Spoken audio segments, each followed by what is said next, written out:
This is Father Ted Hesburgh, and I'd like to welcome you to my Domer Den, which is the 13th floor of the library, with interesting mementos from all the years I've spent here at Notre Dame.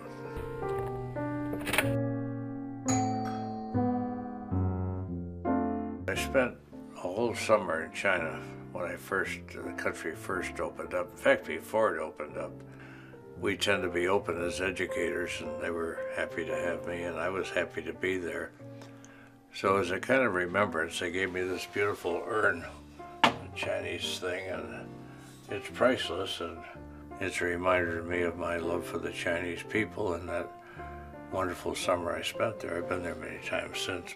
This beautiful urn, a student came in to see me from Soviet Union. He was here on campus.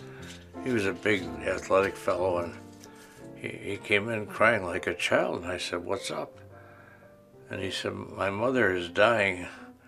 I don't know what to do. She's out in the middle of Kazakhstan, which is deep into Russia. One doctor told her there was a medical treatment in the United States that could take care of her, but when she went to the American embassy in Moscow, they wouldn't give her a visa because they said it wasn't serious." Well, it's enough serious that it's her life. She lives or dies by this treatment. And he said, "I don't know what to do." And I said, "Well, you came to the right place.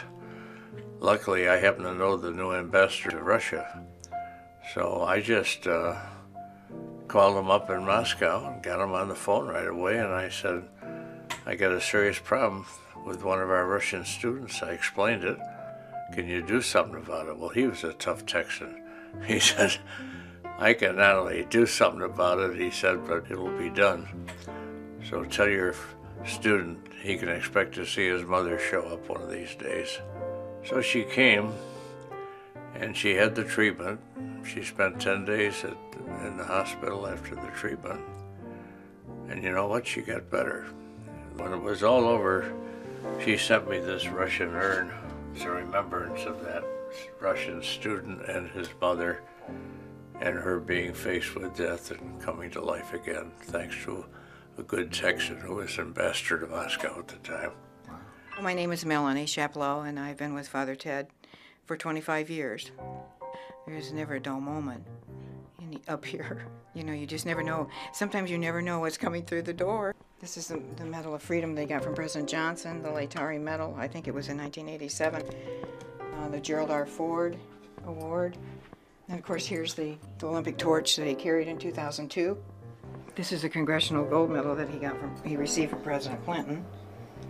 Got to ride the SR-71. I'm probably the only civilian that ever did that.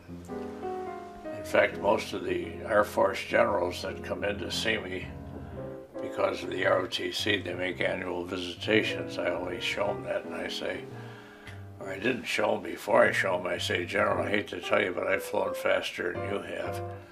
And they look at me and they said, "SR-71? I said, "You got it."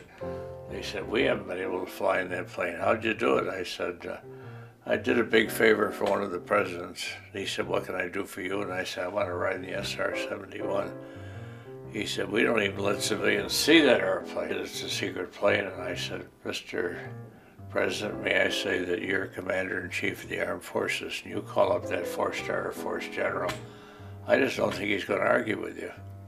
So the general called me 4 days later and said, "We don't want to do it, but the President wants it." So he said, "If you can pass the astronaut physical and psychological, you can fly on the SR-71.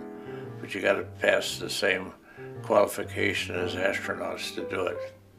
So I passed it, and there's the airplane. And we flew in less than 45 minutes from Sacramento to Denver, to Salt Lake City, to Seattle, and back to Sacramento in less than 45 minutes. So it was a pretty fast flight, and we did go over Mach 3.5, and that's faster than all but about 10 people on Earth today. So it was a wonderful flight, and these are various things that go along with it, stuff they gave me, decorations of various kinds. There's all kinds of stuff around here. Everything here has a memory. This office is just full of things, and I can't go through every one because it'd take us all day.